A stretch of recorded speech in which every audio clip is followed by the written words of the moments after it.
और उनको यह मालूम होना चाहिए कि उनके अंदर पूरी विदेशी खुफिया एजेंसी बैठी हुई है, फिर भी उनसे गलती हो गई।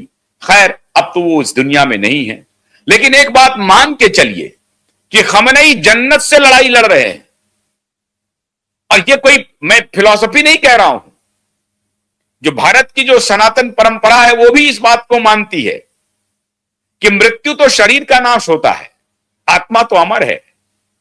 तो खमनई की आत्मा ट्रंप की चौहद्दी में घुस गया है और ट्रंप अब भागा भागा फिर रहा है। पहले कहा जापान को कि मेरी मदद कीजिए, यूरोपियन यूनियन को कहा मदद कीजिए, इंग्लैंड को कह रहा है मदद करिए, भारत को कह रहा है मदद करिए, चाइना रसिया को बोल नहीं सकता है, हिम्मत नहीं है, क्योंकि चाइना रसिया तो खुलेआम आलोचना कर रहा है कि ये जो अटैक हुआ है वो गलत है।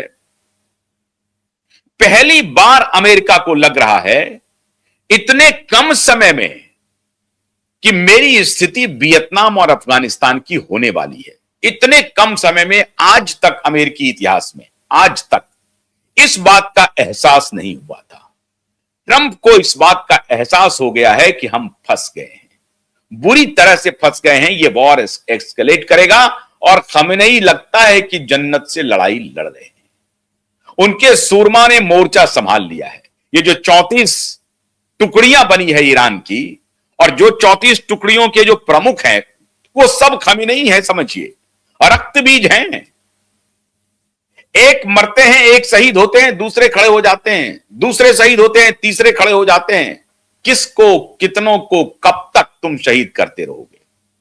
बारी तो तुम्हारी भी आएगी। और जब उन्होंने कफन बांध लिया है तो फिर आपकी हार सुनिश्चित है, आपकी तबाही निश्चित है। मैंने कल भी कहा था आपको कि 39 ट्रिलियन के डेट में आप जा चुके हैं।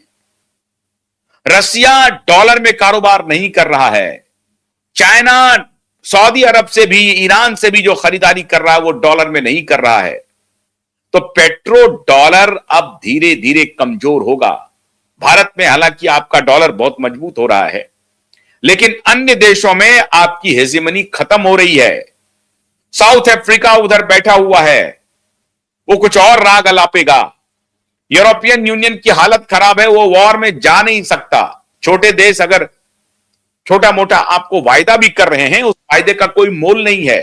इंग्लैंड ने कहा कि ठीक है, मेरा डियोगो गार्सिया आप यूज करो, और इस दिन डियोगो गार्सिया की अनुमति दी अमेरिकी डिफेंस को, अमेरिकी एयरफोर्स को।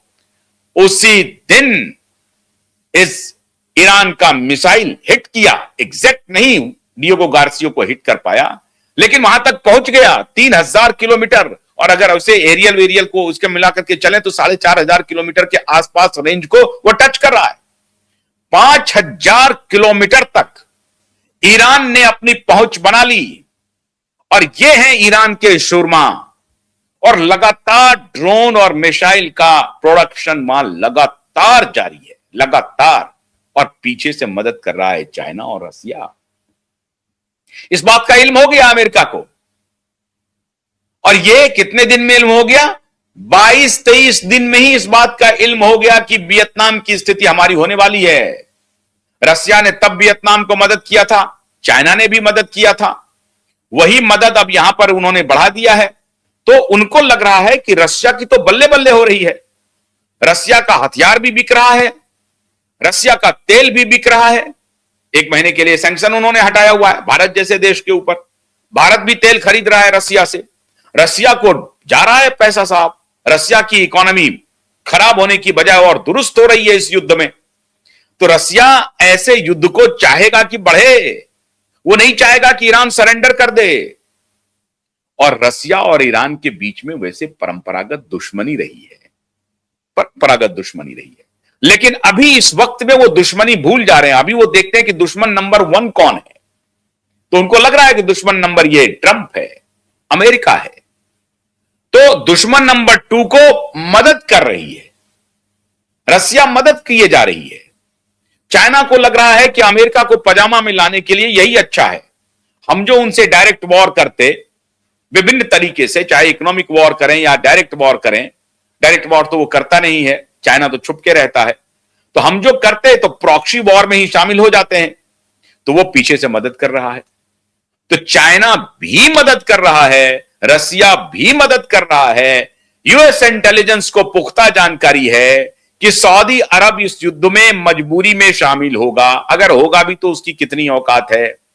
हां, पाकिस्तान के अंदर बगावत है।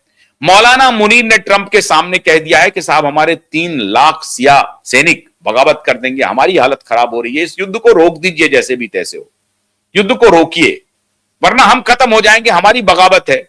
बलूच चढ़ने को तैयार है, तालिबानी चढ़ने को तैयार है, ये फंसा हुआ है। और अमेरिका को लग रहा है कि भारत से अगर हमारा रिश्ता ठीक चलता रहे तो हम इसको भी खत्म कर देंगे। भारत के हित में भी है, भारत के हित में भी है। और इसलिए आपने देखा होगा कि वो ये कह रहा है कि अगर अमेरिका ने हमारे ऊपर हमला किया तो हम भारत पर हमला कर देंगे। ये निर्लज्ज, ये बेशर्म राज्य, ये बेशर्म स्टेट को कुछ पता नहीं है। पूरा भारत मोटे तौर पर सेंटिमेंटली ईरान के साथ खड़ा है। ईरान के साथ हमारी दुश्मनी नहीं रही। और ये तो 6000 वर्ष पुराना हमारा इतिहास है, हमारी एकता तो 6000 वर्ष पुरानी है। इस्लामिक इन्वेजन के पहले पर्शियन एम्पायर, वहां तो संस्कृत और अवेस्ता एक है। और जब इस्लामिक इन्वेजन भी हुआ तब भी हमारे ईरान से संबंध ठीक रहे। पिछले कुछ दिनों में कुछ कठमुल्लाओं ने, कुछ कट्टर इस्लामिस्टों ने भारत और ईरान के बीच में संबंध को खराब करने की कोशिश की, जरूर, लेकिन खराब हुआ नहीं, क्योंकि वह मूलतः तो भारत से ही गए हैं। खमेनेई तो भारत से ही माइग्रेट किए हैं, मूलतः भारतीय हैं। और मूलतः वो सनातनी हैं, वो भी कन्वर्टेड हैं, जैसे जिन्ना कन्वर्टेड थे, जैसे अलामा इकबाल कन्वर्टेड थे, जैसे फारूक अब्दुल्ला की फैमिली कन्वर्टेड है, वो भी कन्वर्टेड थे। लेकिन खैर, उसमें ना जाते हुए भी भारत और ईरान के बीच रिश्ते बहुत अच्छे रहे। कुछ संस्कृति मिलती भी है, खान पान हो या और भी कुछ चीज हो, वो मिलती भी है। तो इसलिए भारत के साथ परंपरागत दोस्ती, अरे इस कठमुल्ला पाकिस्तान को छोड़ दीजिए, तो किसी भी इस्लामिक स्टेट के साथ भारत की दुश्मनी नहीं है, भारत की मित्रता है। और इसीलिए इस्लामिक स्टेट के जो ऑर्गेनाइजेशन है वो भारत के खिलाफ कोई रिजोल्यूशन पास नहीं कर पाता है जो पाकिस्तान पास करवाना चाहता है।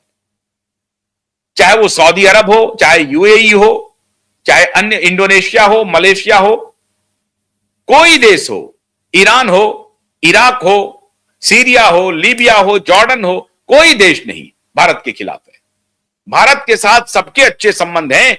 एक मुल्ला देश, एक कठमुल्ला देश, एक कट्टर देश जो हमसे अलग हुआ है, धर्म के नाम पर अलग हुआ है, बस उसी को दुश्मनी है, वही गजबाए हिंद करना चाहता है। लेकिन हमारे देश के मुसलमान उनसे ज्यादा हैं हमारी यहां।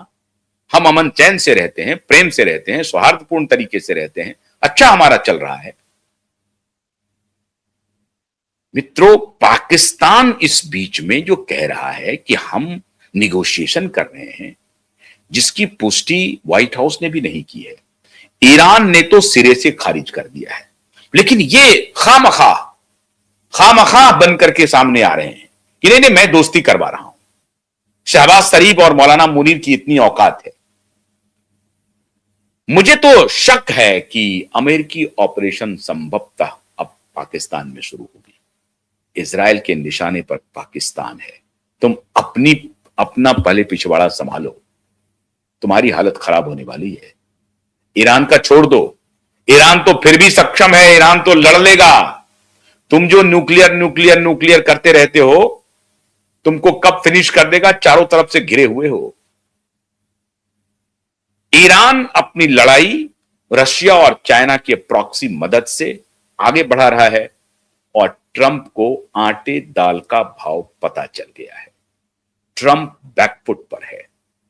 ये यूं ही नहीं कहा है कि ईरान हमसे बातचीत करना चाहता है, 5 दिन के लिए हम युद्ध विराम कर देते हैं, 5 दिन हम इंतजार करेंगे। ईरान ने अमेरिकी बेस पे लगातार हमला जारी रखा है।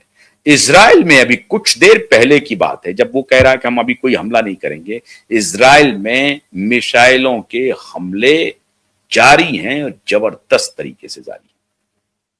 इसलिए ईरान ने अमेरिका को पूरी तरह से 24-25 दिन में ही घुटने पर ला दिया, नानी याद दिला दी, और अब वो गिड़गिड़ा रहे हैं कि नहीं हम निगोशिएशन कर लेते हैं। निगोशिएशन अगर होगी तो ईरान के शर्त पर होगी। ईरान भी नहीं चाहता है, ईरान तो पहले भी नहीं चाहता था। आपने जबरदस्ती उसको युद्ध में घसीटा है, जबरदस्ती। जिस प्रकार से आपने इराक को तबाह किया, ठीक उसी प्रकार से आप ईरान पर कब्जा करना चाहते हो। ईरान कब्जा नहीं होने देगा। आपको वियतनाम की तरफ भागना पड़ेगा, अफगानिस्तान की तरफ भागना पड़ेगा, कब्जा नहीं होगा। तो मित्रों, ये सब कुछ जो हो रहा है, मेरा ऐसा मानना है कि शहीद खमेनेई जन्नत से कुछ ना कुछ गुल खिला रहे हैं।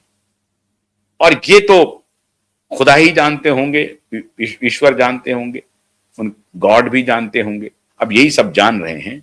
लेकिन यह हमला जबरदस्त है, बदला जबरदस्त है।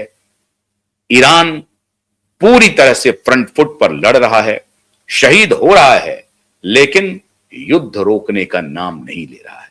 युद्ध अगर रोकेगा, अमेरिका रोकेगा, क्योंकि अमेरिका की तबाही लिखी जा चुकी है।